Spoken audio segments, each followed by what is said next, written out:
பசங்களை படிக்க வைக்கிறது மட்டும் பத்தாது, அதுக்கப்புறம் ஃப்யூச்சரை பிளான் பண்ண வைக்கணும். அதுக்கு என்ன பண்ணுவேன்?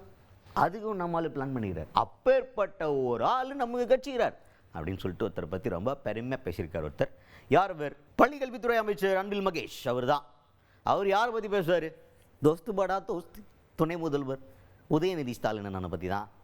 மேடையில் அவர் என்ன சொல்கிறாருன்னா, மாணவர்கள் படித்தா மட்டும் பத்தாது, ஸ்போர்ட்ஸில் நீ சாதிச்சு காட்டு, உனக்கு அதுக்குன்னு தனியாக கோட்டாகுது, நீ உனக்கு வேலை எதிர்காலம்னா படிச்சுட்டியா, நல்லா படிச்சனா உனக்கு வேலை வாய்ப்பு நான் ரெடி பண்ணுறேன்ற மாதிரி ஏகப்பட்ட திட்டங்களை வகுத்து அது மூலமாக பசங்களை என்கரேஜ் பண்ணி ஃப்யூச்சருக்கு என்ன பண்ணலாம்னு சொல்லிட்டு பிளான் பண்ணிட்டு இருக்க ஒரு சூப்பரான துணை முதல்வர் நம்ம கிடச்சிருக்காரு. அதனால தான் மாணவர்கள்லாம் மறுபடி திமுக ஆட்சிக்கு வா வான்னு நம்மளை கூப்பிட்றான், கமான் கமான்னு கூப்பிட்றாங்களாம்.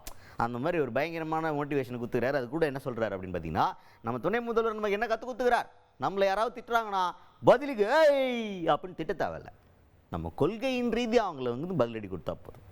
நீங்கள் அவங்க லெவலுக்கு இறங்கி நீங்கள் திட்டணும் அவசியம் இல்லை, கொள்கை பதிலடி கொடுங்க அப்படின்னு டீசெண்டாக அவங்க கற்றுக்கிட்ட பாடத்தை ரொம்ப ஸ்மூத்தாக டெலிவரி பண்ணியிருக்காரு அன்பில் மகேஷ் அவர்கள். சாதிக்க நினைக்கிறியா, உனக்கு டேலண்ட் இருக்கா, நீ கவலைப்படாத என்று சொல்லி சாம்பியன்ஸ் ஃபெடரேஷன் தனியாக இன்னைக்கு ஆரம்பிக்கப்பட்டு அதன் மூலமாக நம்முடைய இளைய சமுதாயத்துக்கு உதவிட வேண்டும்.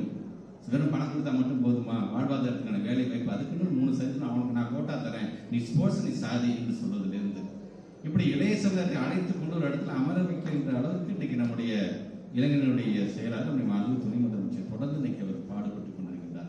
அவருடைய கருத்தை வலுப்படுத்துகின்ற விதமாக வருகின்ற தேர்தல் இப்ப தம்பி அவர்கள் பாடும்போது கூட இந்த வா வான்னு சொன்னாங்கல்ல, மீண்டும் 7வது முறையாக திராவிட முன்னேற்ற கழகம் ஆட்சிக்கு வா வா வா என்று சொல்லக்கூடிய ஒரு அரங்கமாகவும் உறுதியேற்கக்கூடிய ஒரு இடமாகவும் இந்த இடம் அமைந்திட வேண்டும் என்பதற்காகத்தான் இன்னைக்கு இது போன்ற நிகழ்ச்சிகள் நம்மளாம் பேசிட்டு கொள்ளாங்க.